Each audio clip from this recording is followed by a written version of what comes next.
Oke, baik, selamat pagi teman-teman. Kita bergabung kembali di channel Mancing Raja oleh pagi ini. Adapun sesi kali ini mungkin saya buat sesi baru untuk pemancing-pemancing, khususnya pemula-pemula Galatama yang ingin menguji kemampuan mereka.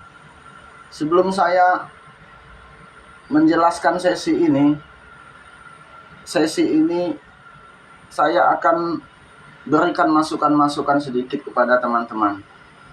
Begini teman-teman, pada umumnya kompetisi Galatama itu orangnya yang itu juga, orang-orang itu juga yang lebih kita kenal.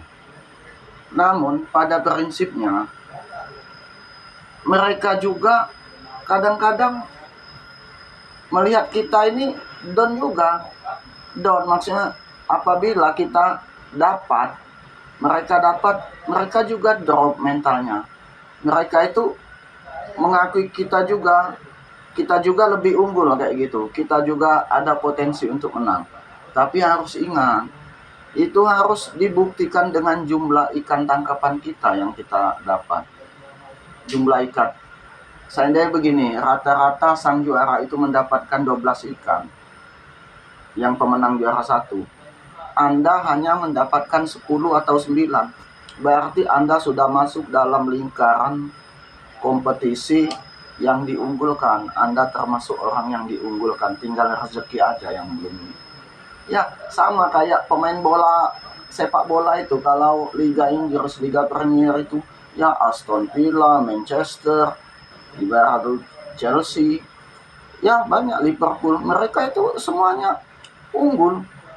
Namun pada saat tahun itu mungkin yang dapat rezeki mungkin Liverpool atau ya Aston Villa atau ya banyak pemain-pemain. Ya begitu juga kompetisi Galatama. Apa maksud saya? Jadi seluruh peserta, tapi yang kategorinya dapat ikan ya, bukan yang waduh hari ini hadir dapat 1, dapat 2, dapat 1, bukan gitu. Tapi Anda itu hadir di atas rata-rata, mungkin selisih 3, selisih 2, Anda pun tetap unggul begitu, namun rezeki belum berpihak pada Anda. Baik, kita lanjutkan pada sesi kali ini. Adapun saya beri judul yaitu perekat umpan pelet di kail. Perekat umpan pelet. Jadi ya, bagaimana umpan pelet, umpan pur itu tidak mudah terlepas dari kail. Jadi bagaimana umpan pelet tersebut tidak terlepas dari kail. Ingat, ini kail. Jadi begitu kita umpan pelet kan cenderung kita tidak tahu. Begitu kita lempar, terlepas atau enggaknya kita tidak tahu di dasar kolam itu, apalagi sudah beradu dengan lumpur. Nah, ini saya kasih tip bagaimana cara melekatkan pelet ya. Bagaimana melekatkan pelet tadi sehingga pelet tersebut tetap tahan melekat di pancing ya. Jadi ya judulnya nantilah saya beri judul. Jadi intinya begini, sesi kali ini bagaimana pelet tersebut dapat bertahan di mata kail kita ini. Bagaimana pelet-pelet, umpan-umpan pelet umumnya dapat bertahan di mata kail maksudnya. Nah, oke, kita langsung saja kepada sesi.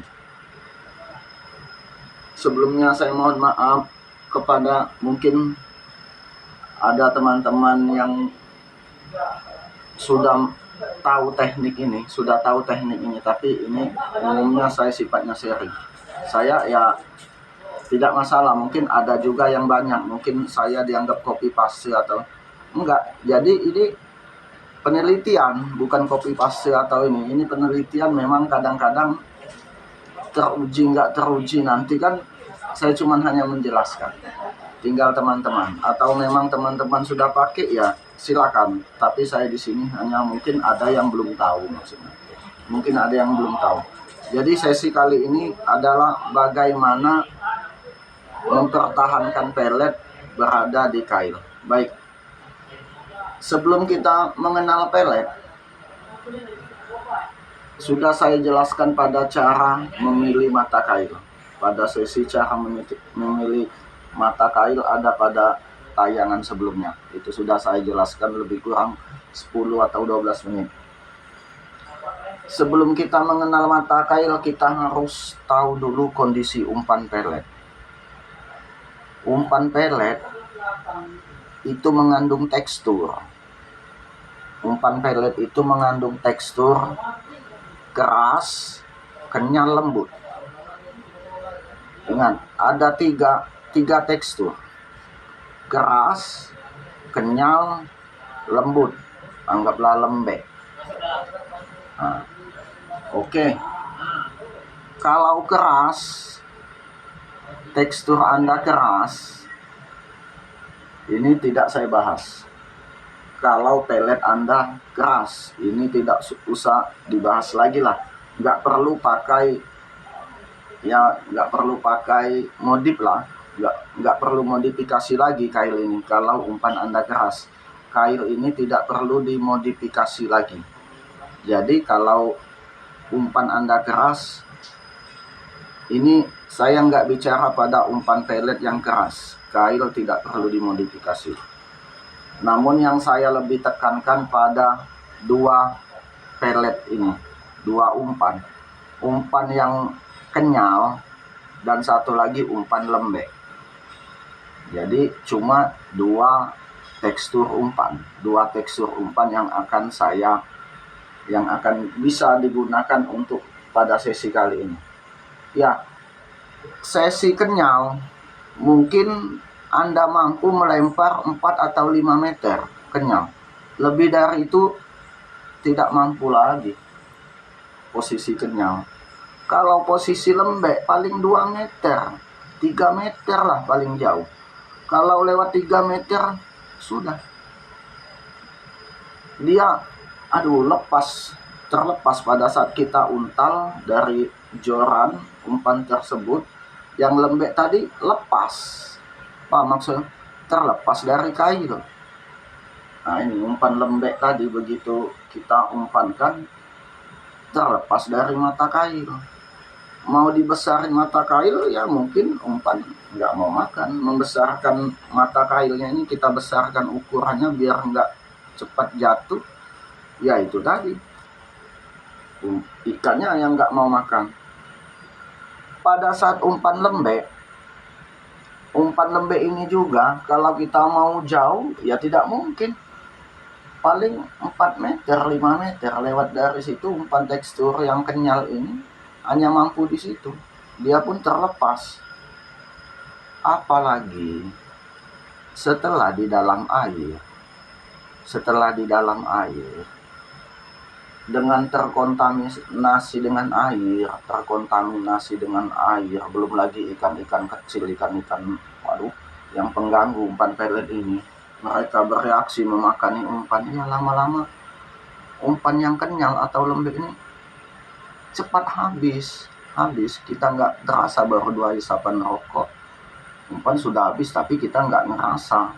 Perasaan kita umpan tersebut tetap masih utuh di mata kail, padahal sudah habis dimakan ikan kecil ataupun terkontaminasi secara ilmiah dengan air tadi, ya umpan tadi gugur, apalagi umpannya benyek, lembek.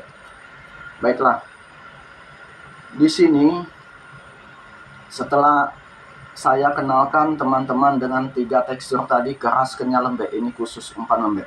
Jadi bagaimana menyiasatinya? Simak teman-teman, simak baik-baik. Ini ada mata kail. Nah, mata kail ini kita casing, kita selubungi lagi dengan media benang. Kita selubungi, ya. Perhatikan cara saya menyelubungi, mungkin teman-teman bisa sendiri, nggak usah dilajarin. Jadi kail ini kita selubungi pakai benang. Ya, begini maksudnya. Kita ingat, nah kita selubungi terus sampai membungkus seluruh kail ini, sampai terbungkus sehingga minimal 75%. Namun sisain sedikit di matanya sini, di mata kail ini disisakan. Begitu kita terus kita casing, kita bungkus, sisain batas ujung mata kail. Ingat, lihat yang saya pegang ini, batas mata kail. Nah, ini jangan dibungkus lagi, maksudnya yang mata kail yang ini jangan dibungkus lagi untuk tusukan ini. Jadi membungkusnya itu dari sini sampai ke tempat lubang, batas lubang. Jadi Anda bungkus kail ini sebatas lubang. Ini lihat contohnya seperti ini. Nah, lihat teman-teman, contoh kail yang sudah saya casing. Jadi contohnya seperti ini. Nah, fungsinya dibungkus seperti ini untuk mengikat tekstur umpan tadi menjadi perekat yang sangat ampuh, apalagi lebih efektif lagi Anda membungkus benang ini sampai ke tali senarnya itu. Anda bungkus ini lebih efektif lagi, sepanjang 2 cm atau 3 cm. Jadi kailnya seperti ini. Lebih bagus lagi, tali ini juga Anda bungkus pakai benang tadi yang seperti saya ajarkan, sepanjang 2 atau 3 cm, maksimal 3 cm. Jadi umpan yang sekenyal apapun, selembek apapun, mampu untuk Anda pasang di pada kail. Nah, jadi untuk menyiasati memasang umpan agar tidak terlepas. Jadi teman-teman silakan coba bungkus kail Anda dengan benang. Saya sarankan benangnya juga tali senarnya juga 2 cm atau 3 cm Anda casingi juga. Anda casingi baru dihajar dengan stopper. Di belakangnya dihajar dengan stopper.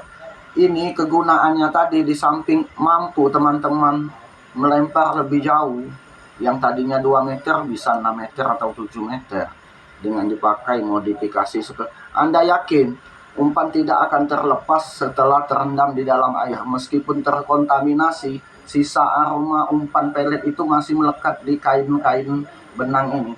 Jadi kemungkinan ikan masih tercium aroma. Jadi di dasar pun masih melekat sisa-sisa aroma ataupun sisa-sisa pelet, dia tetap utuh, sehingga ikan tetap akan menghajar kail tersebut meskipun umpannya sudah terlepas. Itu fungsi utamanya. Jadi meskipun umpannya lepas, kail ini tetap mengandung aroma dari tekstur bekas-bekas pelet yang sudah tertempel di dalam kain ini. Ada kemungkinan meskipun tidak ada umpannya, kail Anda akan dihajar juga. Oke, itu saja. Terima kasih banyak. Wassalamualaikum warahmatullahi wabarakatuh. Semoga bermanfaat.